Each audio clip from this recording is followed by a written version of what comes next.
Hola a todos los estudiantes del libro Durantia. Vamos a contestar la pregunta: ¿cómo fue la vida de Adán y Eva antes del fracaso? Esto está en el documento 74 del 5 en adelante. Durante los primeros años de la llegada de Adán y Eva, ellos tuvieron la asesoría de los síndicos Melquisedec y de Ban y Amadón. Pueden ver otros videos anteriores donde ya explico quiénes son ellos, ¿no? Pero a estos les llegó la hora de marchar. Y al fin Adán y Eva quedaron a cargo completamente de su totalidad del planeta.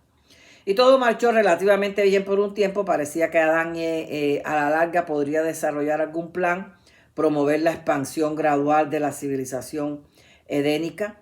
Y conforme a los consejos de los Melquisedec, pues ellos fueron fomentando las artes en la manufactura como con ánimo de desarrollar las relaciones comerciales con el mundo exterior.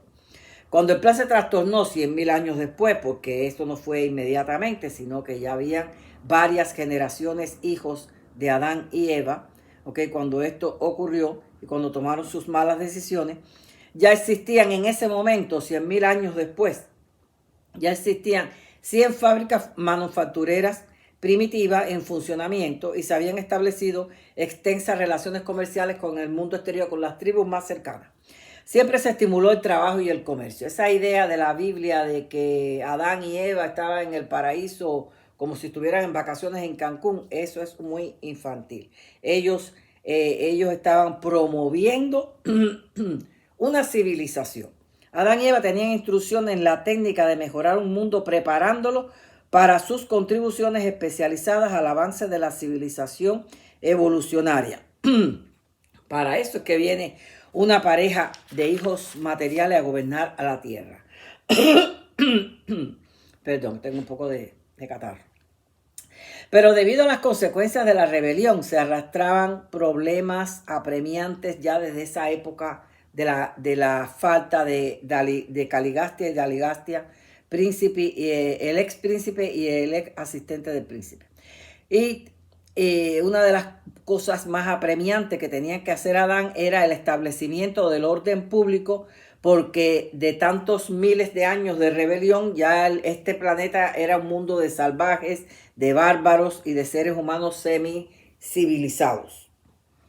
Así que aparte de la flor innata que se había escogido para vivir en el jardín y preparar el jardín para la llegada de Adán y Eva, eran muy pocos los que habían fuera del jardín capaces de poder recibir la cultura edénica, adánica que diga. Así como edénica. Así que Adán tuvo que hacer un esfuerzo heroico y decidido para establecer un gobierno mundial.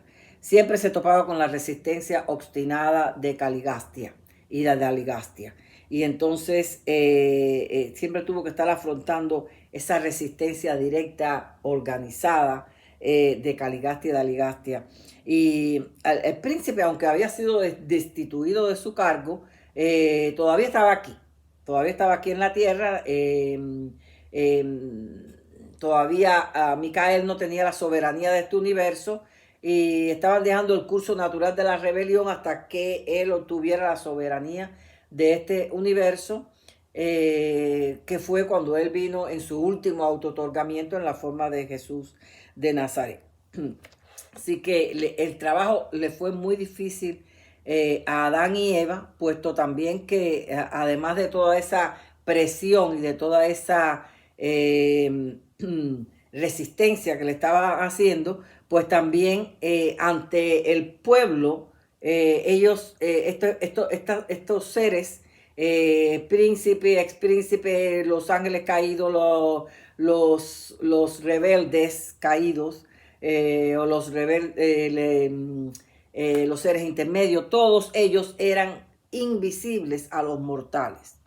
Así que incluso entre los que estaban en el jardín, pues las mentes estaban con muchos de ellos, no todos, tenían todavía algunas mentes confusas que se inclinaban a las enseñanzas caligastianas. Y todas estas presiones deprimían mucho a Adán y Eva. Ellos habían venido aparte de para elevar la raza en un futuro, porque tenían que esperar cierta cantidad de generaciones antes de mezclarse con los humanos, ¿ok? Ellos, aparte de eso, venían a instituir un gobierno representativo en lugar de uno monárquico. Pero no hallaron la forma. Entonces Adán usó otros métodos mientras tanto, hasta que llegara el momento que pudiera establecer ese tipo de gobierno. Entonces, estableció 100 centros comerciales y sociales fronterizos donde individuos fuertes gobernaron en su nombre. La mayoría de estos centros habían sido organizados por Ban y Amadón antes de partir. Fue en los tiempos de Adán que se envió embajadores de una tierra a otra. Fue al menos un gran paso adelante en la evolución del gobierno. En cuanto a la vida hogareña de Adán y Eva, la tierra de la familia adánica al este del jardín englobaba una superficie superior a 1000 hectáreas. El primogénito de la raza adánica, la raza violeta, fue Adansón. Y a este le siguió una hermana y luego otro hermano llamado Evasón, el segundo varón. Antes de marcharse, los Melquisedec ya tenían 5 hijos, 3 varones y 2 mujeres.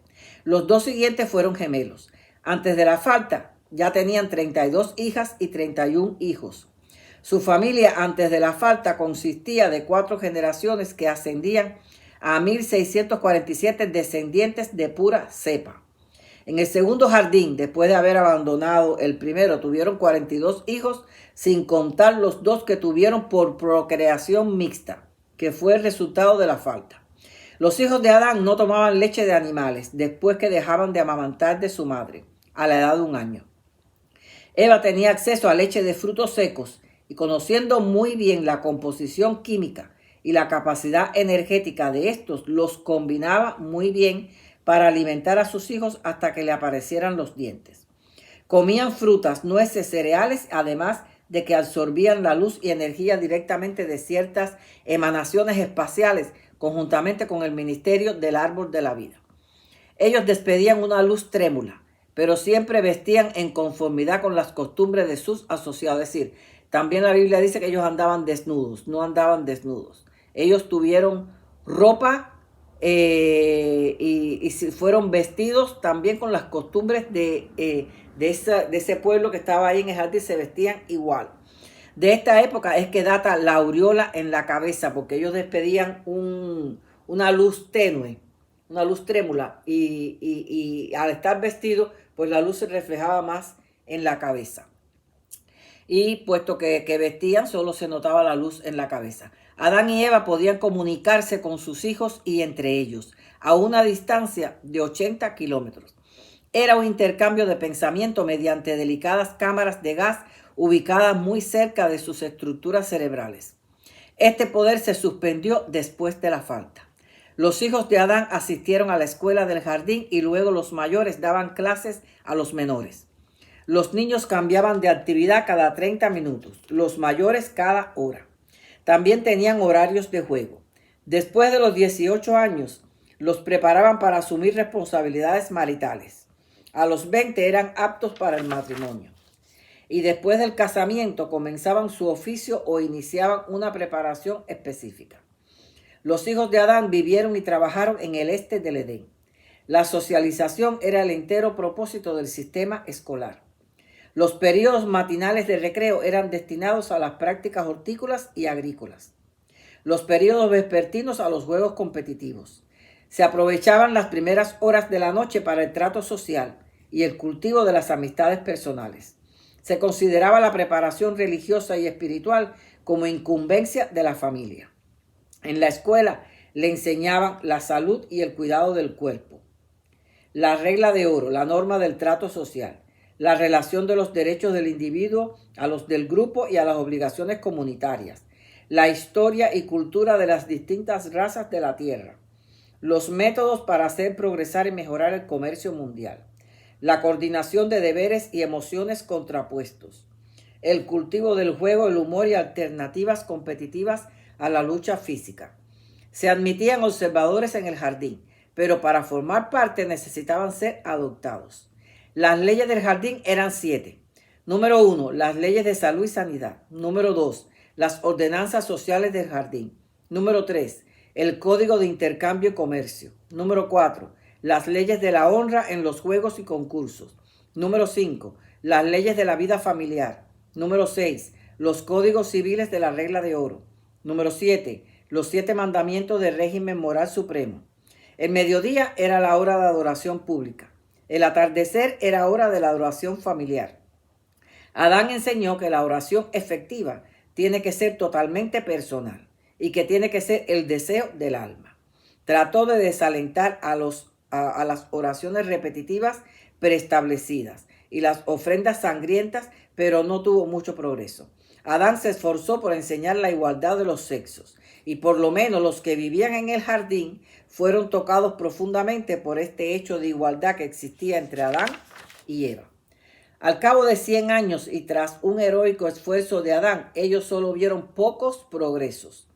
Fue una tarea abrumadora la misión adánica en el planeta, siempre tratando de resolver los múltiples problemas que se presentaban.